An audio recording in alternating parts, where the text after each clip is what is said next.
It was really a difficult season conference for all of us, probably because we're really trying to figure out also kung nasan kami at this point in our lives and in our career, and as a team din kung ano na yung kailangan pa namin i-improve. But at the end of the day, we'll take this win.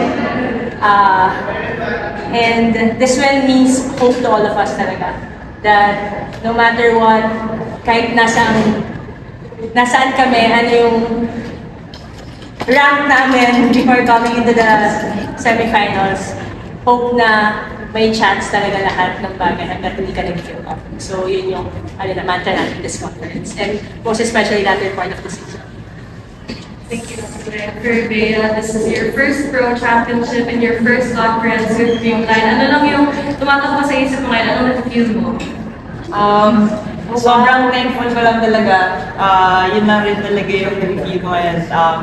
Thank you sa lahat, sa teammates ko, kina coach, kay Lord, God is so good. So wala, it's really just an abundance of gratefulness in me. I'm just happy to be here. Thank you, Bea. We also have Karen Griffin here, our best setter. Yes, sir. Karen, ano lang na-feel mo na yung championship and also getting best setter award here at First, I'm so very thankful na nakuha ulit namin yung championship this conference. Yung award bonus na lang yun. And I'm just so thankful also to my teammates na super patient and talagang grabe ang tinrabaho namin this conference. Thank you, Carol. And I believe you also have Tots Carlos here. That's Carla, if you like. Tots, congratulations on this win. This is your fourth straight Filipino title. Though ngayon medyo pagod, but still you guys got the victory. Anong masasabi mo? Thank you, Lord. God is good. God is good.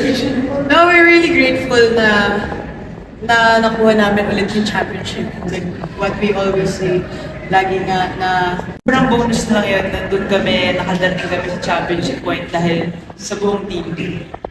Sobrang bonus na lang yun kasi actually, sobrang kabado ka na buong time. So, nakikita ni Coach. So yun, sobrang wala. Yun na talaga siguro, God is good na lang rin talaga. Binigay niya lang rin talaga sa amin and malaking bonus lang yun. Highlight na lang si yung championship.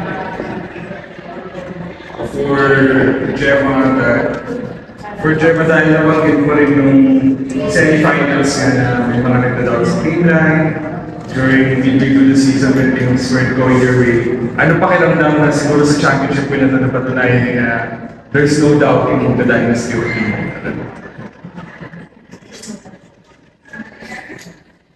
Or proving doubters wrong? Anong feeling nila?